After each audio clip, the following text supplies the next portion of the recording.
ओम श्री कानिपनाथाय नमः.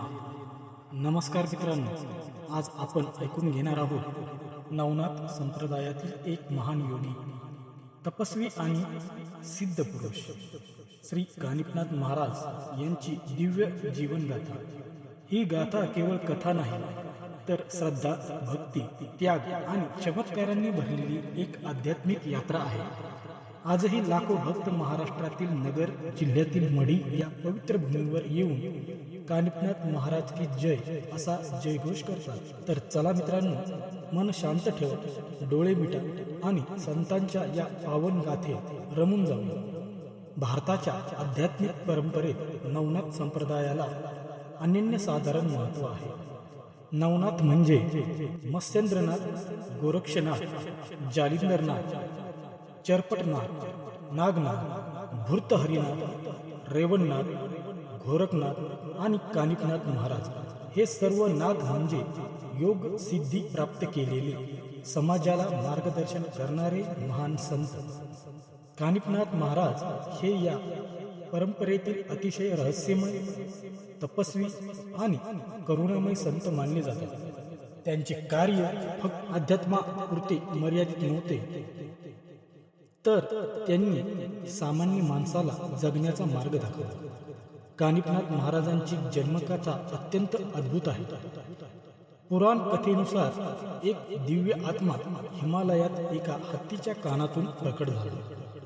कान म्हणजे कान, फ म्हणजे उत्पत्ती, म्हणूनच यांना कानिपनाथ असे नाव पडले.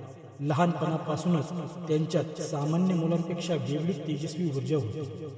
ते खेळण्यात रमायचे नाही, तर ज्ञान, एकांत आणि निसर्गात हरून जायचे. लोक म्हणायचे, हा बालक नाही, हा साक्षात योगी आहे.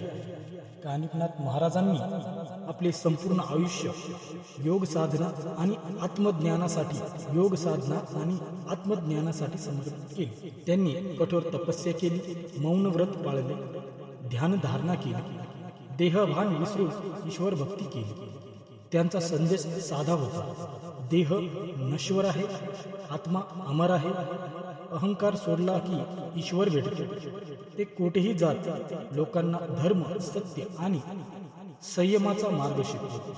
राजा असो वा रंक, सर्वांसाठी त्यांची दारे उघडी होती. अखेर कानिपनाथ महाराज महाराष्ट्रातील नगर जिल्ह्यातील मढई येथे आले. ही भूमी त्यांनी आपल्या तपश्चर्येसाठी निवडली.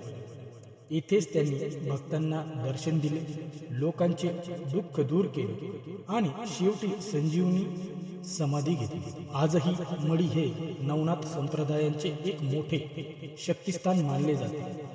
दरवर्षी फाल्गुन वद्य पंचमी, गुढीपाडवा या काळात भव्य यात्रा भरते आणि लाखो भक्त पायी चालत दर्शनासाठी येतात. कानिपनाथ महाराज हे भक्त वत्सल्य संत होते. अनेक कथा सांगितल्या जातात.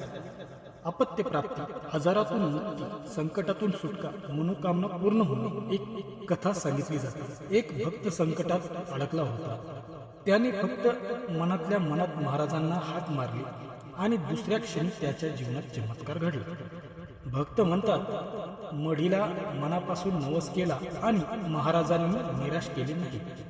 कानिपनाथ महाराज आपल्याला काय शिकवतात? श्रद्धा ठेवा, संयम ठेवा, अहंकार सोडा, ईश्वरावर विश्वास ठेवा. ते म्हणतात, देव मंदिरात नाही, तो तुझ्या श्रद्धेत आहे. आजच्या धावपळीच्या जीवनात हा संदेश आपल्यासाठी फार महत्वाचा आहे. मित्रांनो, ही होती श्री कानिपनाथ महाराजांची जीवन गाथा. जर ही गाथा तुमच्या मनाला भिडली असेल तर लाईक करा, शेअर करा, चॅनलला सबस्क्राईब करा आणि कमेंटमध्ये नक्की लिहा, श्री कानिपनाथ महाराज. पुन्हा भेटू. ओम श्री कानिपनाथाय नमः.